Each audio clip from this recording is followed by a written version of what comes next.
The idea of making a living playing professional baseball probably pops into the minds of nearly every youngster at one point or another. That's one of the reasons that it is so tough to accomplish. The level of competition is staggering, and there's no end to the amount of work that it takes to get there. To those lucky enough to make it to the show, it's a non-stop battle to stay there. Players must constantly work to improve, upgrade their conditioning and learn more about the game. Some players are tightly wound as a result and may come close to the breaking point. But there are others who know how blessed they are and have gratitude every step of the way. These are baseball's good guys. They make life better for those around them and give back to society with their friendliness, warmth and charitable nature. In this video we look at 5 good guys in the national pastime. At number 1 we have Anthony Rizzo of the Chicago Cubs. The Chicago Cubs are on the verge of transforming themselves into a juggernaut as the 2016 season plays out.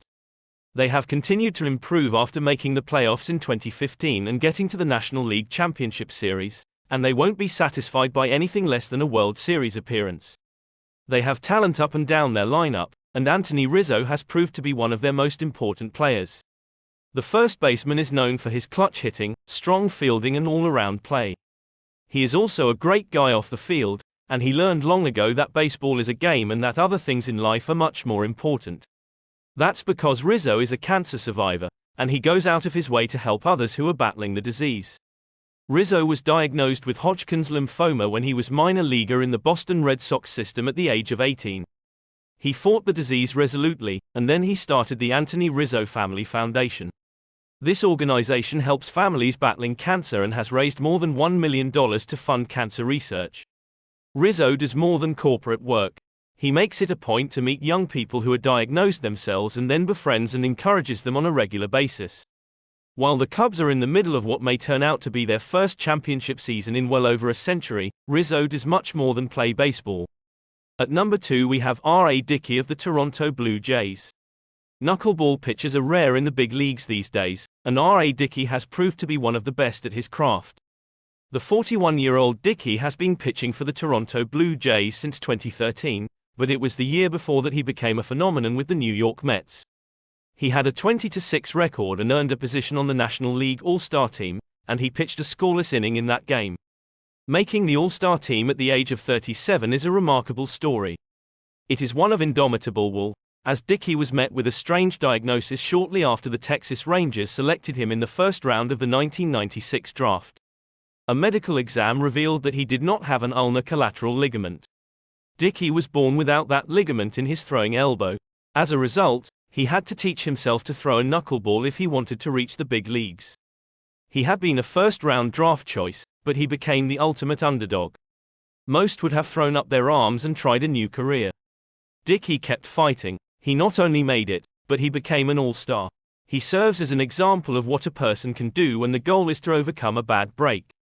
That makes him one of the best guys in baseball, because he demonstrates that it's all about the will that an athlete brings to the mound. Dickey also helps other knuckleball pitchers. He has a bond with Stephen Wright of the Boston Red Sox, and even though they compete against each other in the AL East, he will help Wright out if he sees any issues with his delivery. We all have each other's phone numbers, Dickey told Christopher Smith of MassLive.com. At number 3 we have Adam Jones of the Baltimore Orioles. Adam Jones of the Baltimore Orioles grew up wearing hand-me-downs and borrowed clothes when he was a child in the San Diego area. As a 13-year-old youngster playing baseball, he accompanied a friend to the sporting goods store at the start of the baseball season. As his friend ran down the aisles gathering up new equipment, Jones could do little more than watch. He did not have the money to purchase anything of his own. However, his friend's father, Steve Ruiz, walked up to Jones and told him to go shopping, according to Mike Klingerman's 2012 story that appeared in the Baltimore Sun. The youngster's eyes opened wide and he followed those instructions. He also told Ruiz that he would pay him back someday because he would be playing big league baseball. Jones has more than lived up to his word, as he has regularly taken Ruiz on a shopping spree before the start of spring training.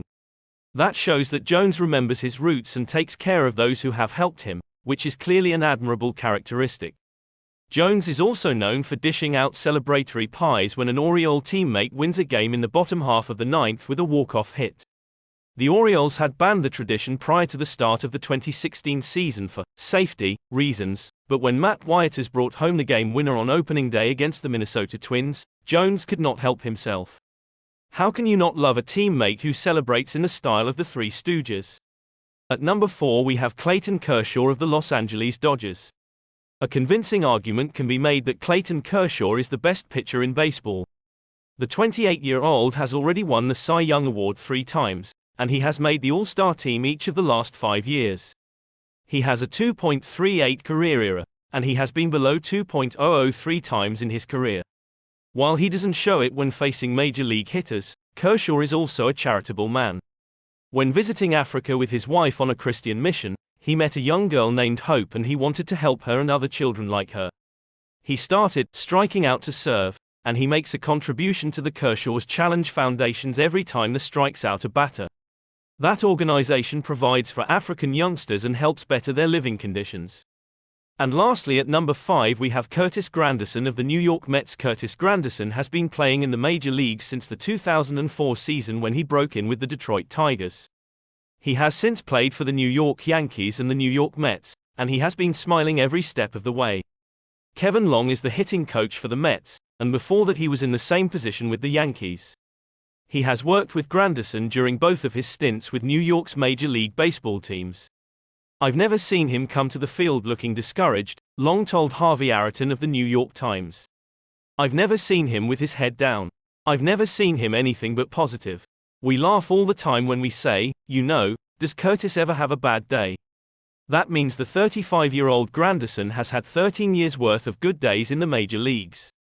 Aside from regularly being in a good mood, Granderson has long been about giving back to the community.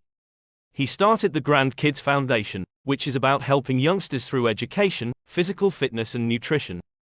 Granderson's foundation has helped thousands of children from New York to his hometown of Chicago and beyond, and that organization continues to thrive.